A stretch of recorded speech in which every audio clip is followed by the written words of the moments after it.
Jadi ini memang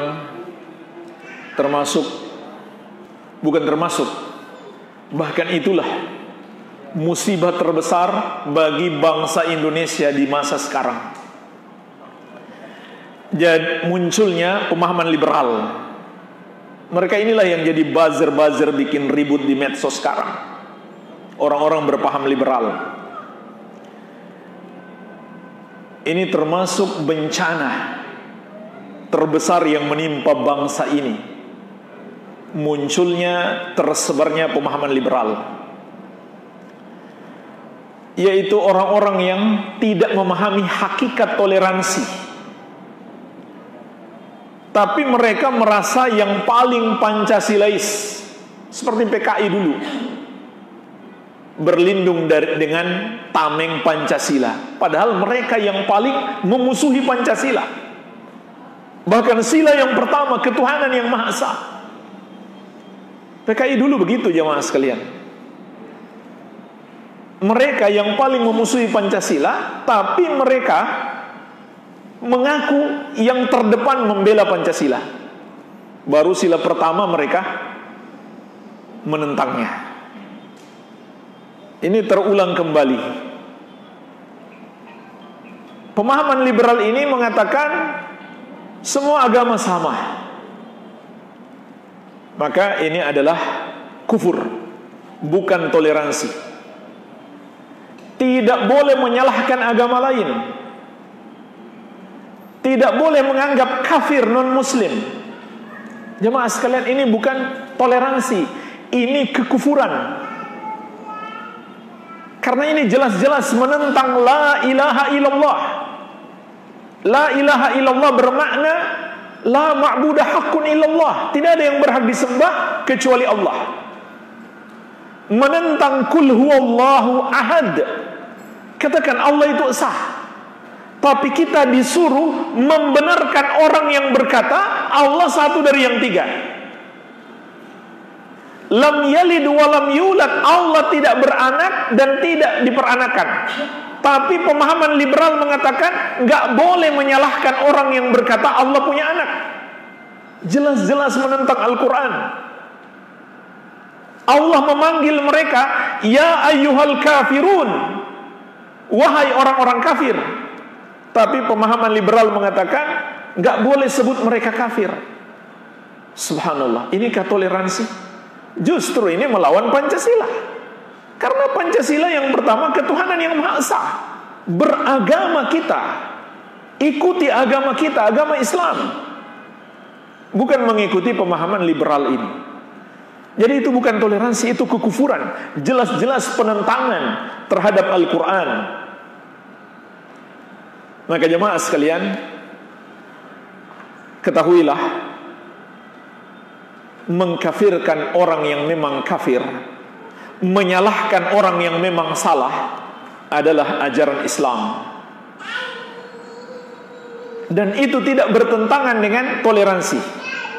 Karena toleransi yang hakiki batasannya dua. Yang pertama, kita tidak zalim kepada orang kafir. Yang kedua, kita boleh berbuat baik kepada mereka, tapi dengan syarat. Dua syarat berbuat baik kepada orang kafir. Pertama, hanya dalam perkara duniawi. Misalkan kita bantu dia mau makan, kita kasih makan. Dia butuh uang, dia butuh pinjaman, kita kasih pinjaman, boleh. Yang kedua, dia bukan termasuk orang kafir yang memerangi Islam. Inilah dua batas toleransi. Tidak zalim kepada orang kafir. Bahkan wajib kita umat Islam melindungi orang kafir yang tinggal di negeri kita. Itu syariat Islam. Salah juga kalau kita menzalimi mereka.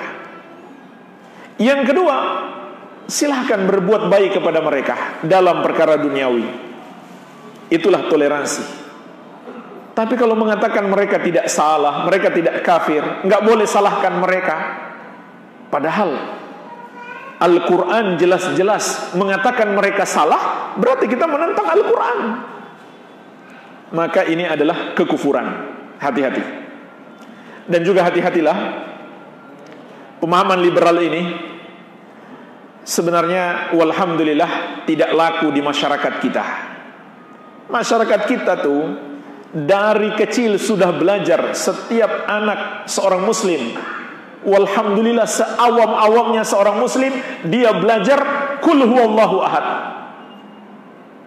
Coba anak siapa orang muslim yang tidak belajar kul huwallahu ahad? Semua belajar, tahu artinya.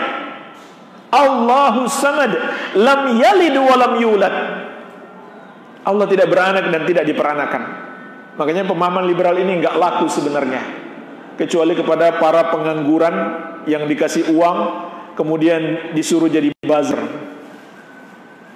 Ada buzzer yang di medsos, ada yang di kampus-kampus, sok membuat karya ilmiah, lalu keluar disertasi zina halal, naudzubillah. Maka jemaah sekalian, karena tidak laku di masyarakat, mereka kemudian berubah menjadi Islam pluralis. Jadi dulu sempat ngetren juga, mereka mencoba untuk menjadikan itu sebagai sebuah tren di masyarakat, tapi hanya di kalangan mereka saja. Masyarakat nggak ngerti apa itu Islam pluralis. Kemudian mereka rubah lagi menjadi Islam moderat, sok yang paling pertengahan, tapi faktanya memusuhi Islam. Moderat, pertengahan kata mereka, klaim mereka. Nah, semua itu tidak laku, maka terakhir menjadi Islam Nusantara. Ini asalnya adalah Islam liberal. Kenapa Islam Nusantara ini yang kalau kita lihat di internet banyak? Karena dia menyusup ke dalam sebuah organisasi Islam yang besar, kemudian merusak dari dalam. Makanya muncul yang menentang mereka, yang menamakan diri sebagai garis lurus. Jadi itu sejarahnya muncul garis lurus, karena gerah dengan masuknya pemahaman liberal di tubuh mereka. Maka hati-hati, jangan terpedaya dengan penamaan. Kata Allah Subhanahu wa taala, yuhi ba'duhum ila ba'din zukhrufal qawli gurura. Setan-setan dari kalangan jin dan manusia, manusia dan jin, itu saling menyesatkan dengan kata-kata indah, tapi hakikatnya adalah tipuan. Ini semua kedengaran indah, Masya Allah, liberal, bebas, tidak terikat. Kemudian pluralis, menghargai yang lain. Kemudian moderat, pertengahan, tidak ekstrim. Kemudian Islam Nusantara, seakan-akan itulah asli budaya kita yang harus dimuliakan. Padahal banyak budaya-budaya syirik yang mereka ingin pertahankan, yang sudah tidak sepatutnya dipertahankan. Ya, seperti sedekah bumi, sedekah laut, percaya kepada Dewi Sri, kepada Nyi Roro Kidul. Itu kan khurafat, kebodohan zaman dulu. Kok masih dipertahankan dengan dalih Islam Nusantara? Subhanallah. Dan kiainya loh yang bilang, nggak apa-apa memuja Dewi Sri, yang penting sambil sholawatan. Menyembah kepada selain Allah, berbuat syirik, ditambah dengan salawat kepada Nabi Muhammad SAW.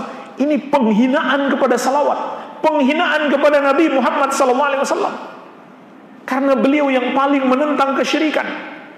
Kok ajaran yang paling beliau larang digabungkan dengan salawat kepada beliau sallallahu alaihi wa ala alihi wasallam? Jadi hati-hati, dan ini adalah kufur. Seorang muslim yang punya pemahaman liberal, maka batal Islamnya. Wallahu alam.